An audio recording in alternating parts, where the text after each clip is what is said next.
नमस्कार। ना इधर ना उधर, सीधे मुद्दे पर नजर। क्या है आज की खबर? आप देखना शुरू कर चुके हैं न्यूज 18 आपके पुनीत के साथ। चलिए बात कर रहे हैं अमेरिका के राष्ट्रपति डोनाल्ड ट्रंप की। भले ही अमेरिका की कोशिशों के बाद इजराइल और हमास के बीच जंग थम चुकी हो, या फिर दूसरी तरफ उत्तरी गाजा में भी एक बार फिर से निर्वासित हुए फिलिस्तीनियों की वापसी शुरू हो चुकी हो, लेकिन अब ट्रंप ने एक बार फिर से जो बयान दिया है उससे पूरे मिडिल ईस्ट में ही हड़कंप मच चुका है। दरअसल ट्रंप ने जोर देकर कहा है कि फिलिस्तीनियों को जॉर्डन और मिस्र जाकर बस जाना चाहिए। ट्रंप के इन दोनों देशों के प्रमुखों को भी संबोधित करते हुए कहा गया कि उन्हें उम्मीद है कि जॉर्डन और मिस्र फिलिस्तीनियों को फिर से तैयार होने वाले गाजा के बजाय अपने देशों में बसाने के प्रस्ताव का समर्थन कर देंगे। हालांकि ट्रंप की तरफ से दिए गए इस बयान से ना तो दोनों देश इत्तेफाक रख रहे हैं और ना ही फिलिस्तीन के लोग। हां, इजराइल के दक्षिणपंथी नेताओं को जरूर कहा जा रहा है कि ट्रंप का यह बयान रास आ रहा है। सबसे बड़ी बात यह है कि ट्रंप ने यह बयान देते हुए अमेरिका की तरफ से जॉर्डन और मिस्र को दी जाने वाली मदद की दुहाई तक दे डाली है और कॉन्फिडेंस दिखाते हुए कहा है कि वे ऐसा ही करने वाले हैं क्योंकि हम उनके लिए बहुत कुछ करते हैं और वे ऐसा करने वाले हैं। व्हाइट हाउस के ओवल ऑफिस में फोटो सेशन के दौरान ट्रंप ने यह बात दोहराई है। जी हां, दोहराई, क्योंकि इसके पहले भी वो ये कह चुके हैं। या हम इसे इस तरीके से समझ सकते हैं कि ट्रंप इन देशों पर अपने एहसान की याद दिलाते हुए कहना चाहते हैं कि उन्हें ऐसा करना ही चाहिए। तो क्या यह समझा जाए कि ट्रंप अब इस मामले में दबाव डालने की कोशिश आने वाले वक्त में करते नजर आएंगे, या फिर चाहे वो जॉर्डन हो या मिस्र? लेकिन सवाल यह उठता है कि क्या फिलिस्तीनी गाजा वाले इलाके को छोड़ने के लिए राजी हो जाएंगे? वैसे हालात की अगर बात की जाए तो गाजा में हालात काफी बिगड़े हुए हैं।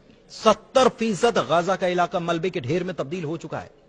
7 अक्टूबर 2023 को हमास की तरफ से इजराइल पर जो अटैक हुआ उसमें 1200 लोगों की मौत हुई और उसके बाद इजराइल ने हमास का नामो निशान मिटा देने की कसम खाई थी और युद्ध शुरू कर दिया था। करीब 15 महीने तक चले संघर्ष में गाजा में ही 47,000 से ज्यादा लोगों ने अपनी जान गंवाई है, जिसमें छोटे छोटे बच्चे भी शामिल हैं। दूसरी तरफ गाजा में स्कूल से लेकर अस्पताल तक सब तबाह बर्बाद हो गया। ऐसे में गाजा उजड़ा है, वीरान है। तो क्या फिर भी गाजा में लोग लौटना चाहते हैं? इसका जवाब है हां। लोगों ने क्या कहा यह आपको हम जरूर बताएंगे, लेकिन उसके पहले ट्रंप के बयान को समझते हैं। फिलिस्तीनी नेतृत्व संयुक्त राष्ट्र और क्षेत्र में अमेरिकी सहयोगियों के प्रस्ताव के व्यापक विरोध के बावजूद डोनाल्ड ट्रंप ने दोहराते हुए कहा है कि बड़ी संख्या में फिलिस्तीनियों को गाजा छोड़कर मिस्र या जॉर्डन चले जाना चाहिए।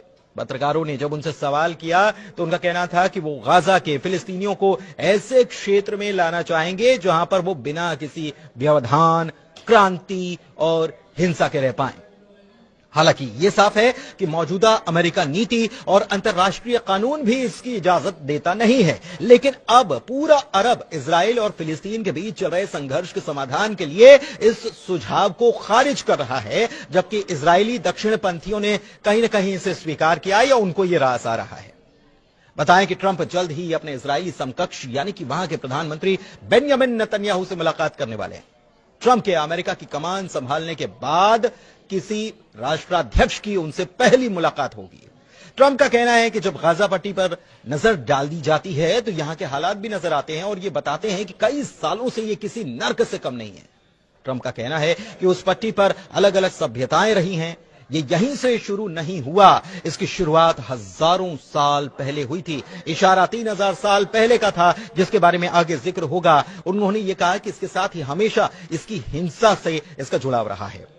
आप ऐसे क्षेत्र में रहने वाले लोगों को पा सकते हैं जो बहुत अधिक सुरक्षित हैं, शायद बहुत बेहतर हैं और शायद बहुत अधिक आरामदायक है।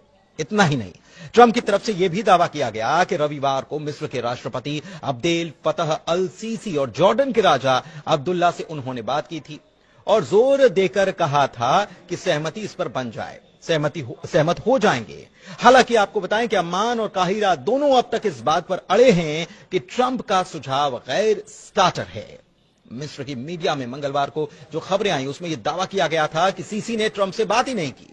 उधर गाजा की बात करें तो यहां का 70% बुनियादी ढांचा मटिया मेट हो चुका है। 2.3 मिलियन आबादी गहरे संकट में। 15 महीनों में 47,000 लोगों की मौत हो चुकी है और 90% लोगों को अपने घरों से विस्थापित होना पड़ा है। लेकिन उसके बाद भी हाल में जब इजराइल ने इस इलाके की बात की जाए तो हाल में जब इजराइल ने इस इलाके में प्रवेश करने के लिए, उत्तरी गाजा के इलाके में प्रवेश करने के लिए नेट्जारिम कॉरिडोर को खोला तो यहां से हजारों की तादाद में लोग फिर से अपने घरों की ओर लौटते नजर आए। लेकिन दूसरी ओर टाइम्स ऑफ इजराइल की तरफ से खबर सामने आई और इस खबर के मुताबिक सुरक्षा कैबिनेट के मंत्री ने अपना नाम न बताने की शर्त पर यह बताया कि ट्रंप की तरफ से यह बयान शायद इसीलिए आया ताकि इजरायली प्रधानमंत्री बेंयामिन नेतन्याहू की इजराइल में मजबूती और कुर्सी दोनों बरकरार रह सके। उनकी सरकार के ऐसे सहयोगी जो कि बंधकों के रिहाई और युद्ध विराम समझौते के बाद गठबंधन को अस्थिर कर चुके हैं, वो एक बार फिर से उनके ही पाले में आ जाएं।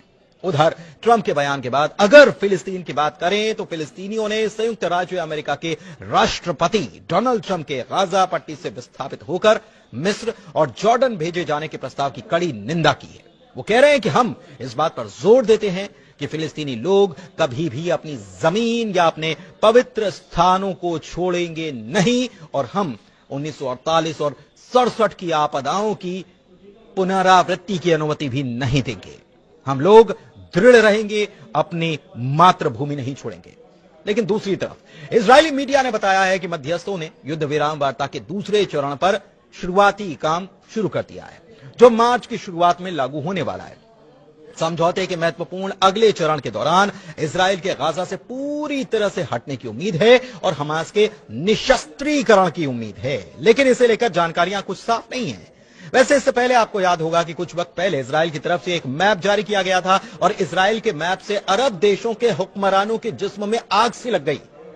इजराइल के इस प्लान से ऐसा भी नहीं कि अरब मुल्क पहले से अनजान थे, लेकिन अब तो उसने मैप जारी करके खुलेआम ग्रेटर इजराइल बनाने का ऐलान कर दिया है। दरअसल इजरायली शासन की तरफ से अरब मुल्कों को मैसेज देते हुए एक मैप जारी किया गया जिसमें लेबनान, जॉर्डन, सीरिया, इराक, फिलिस्तीन, मिस्र और यहां तक कि सऊदी अरब तक के इलाकों को शामिल किया गया है। इस पूरे प्लानिंग का नाम है द ग्रेटर इजराइल प्लान।